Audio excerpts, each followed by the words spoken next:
If you care about growing real food in real soil, make sure you subscribe to the Evergreen Garden channel right now and leave a comment telling me what you're growing this season.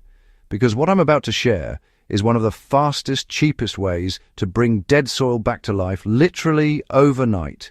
This is not theory, it's biology in action, and once you see how simple it is, you'll never look at tired garden beds the same way again. Why most garden soil is technically dead even when plants grow in it. Many gardeners assume that if something grows, the soil must be healthy. That's not true. Plants can survive in soil that is biologically dead as long as nutrients are force-fed through fertilizers.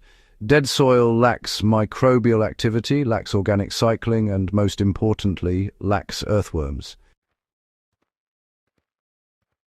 Earthworms are not optional helpers. They are living indicators of whether soil is functioning as a living system or just acting as a container for roots. When worms disappear, compaction increases, water infiltration drops, nutrient availability declines, and plant resilience collapses over time. Reviving soil means reviving the underground food web, and worms respond faster than anything else when conditions are right. What earthworms are actually looking for when they choose your soil.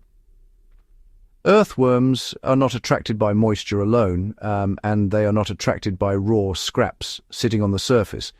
They are drawn to microbial activity. Worms feed on bacteria and fungi that are actively breaking down organic matter. If microbes are missing, worms won't stay, even if the soil is damp. The trick, then, is not to feed worms directly, but to trigger a microbial bloom fast enough that worms migrate in within hours. This is where the overnight soil trick works so well. The one-night soil trick that flips the biological switch. The fastest way to wake up dead soil is to combine three things at the surface: moisture, a soft carbon source, and a mild nitrogen signal. This combination creates a microbial feeding frenzy that worms detect almost immediately. The simplest version uses shredded cardboard or dry leaves as the carbon. A diluted nitrogen source like aged compost or urine, diluted at a ratio of 1 part urine to 10 parts water, and enough water to fully hydrate the layer without flooding the soil. Spread the carbon layer about 2 to 3 centimeters thick directly on the soil surface. Lightly moisten it first. Then apply the diluted nitrogen evenly across the area, followed by another light watering. Cover everything with a breathable layer like burlap, old sacks, or even banana leaves to hold moisture overnight. Why this works so fast while compost takes months? Traditional composting relies on building heat, time, and repeated turning. This method skips all of that by working directly where worms live. The thin carbon layer allows oxygen to pass through while staying moist. The mild nitrogen kick wakes up bacteria without causing anaerobic conditions. Within hours, microbial populations explode at the soil-carbon interface. Worms sense this increase in microbial density through chemical signals in the soil water and move upward to feed. By morning, even soil that previously had no visible worm activity often shows castings just beneath the surface. How to apply this trick in raised beds, ground soil, and containers? In raised beds, this method works best along planting rows or between crops rather than across the entire surface at once. Apply it in strips about 30 centimeters wide. In ground soil, especially compacted clay, repeat the process weekly in the same area for 3 weeks. Each cycle loosens the soil further as worms tunnel and deposit castings. In large containers, reduce the carbon layer to 1 centimeter and avoid excess moisture. Containers respond faster, but can go anaerobic if overwatered. For a standard 40-liter container, half a liter of diluted nitrogen solution is sufficient. What to expect the next morning and over the next few weeks. By the next morning, the surface layer will feel softer, and when gently lifted, you'll often see worms clustered just below it. Over the next 2 weeks, soil structure improves noticeably. Water penetrates faster instead of pooling. Plants show deeper green growth without added fertilizer because worm castings release nutrients slowly in plant-available forms. Root growth increases because tunnels improve oxygen flow.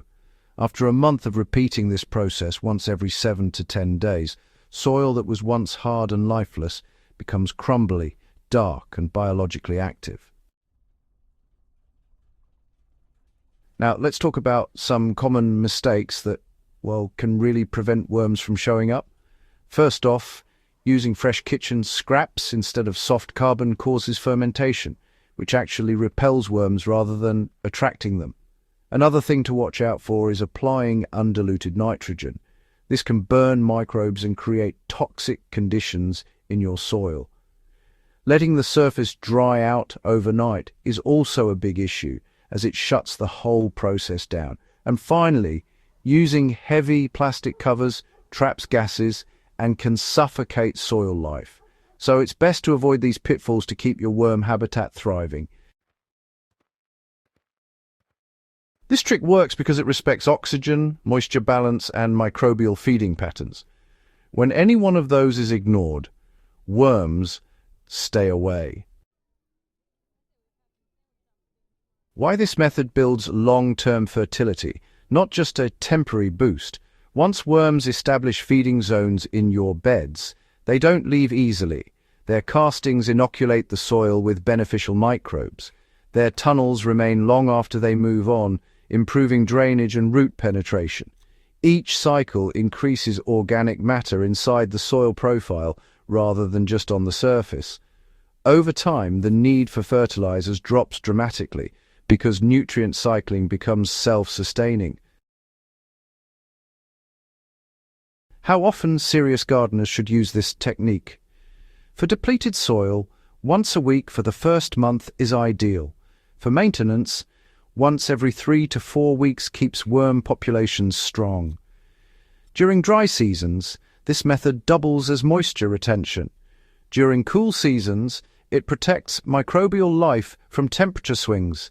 It is one of the few techniques that works across climates, soil types, and growing styles. If this guide helped you rethink what living soil really means, make sure you subscribe to Evergreen Garden, share this video with another serious gardener, and comment below with the soil problem you're trying to fix. Healthy gardens start underground, and once you learn how to wake the soil up, everything above it becomes easier.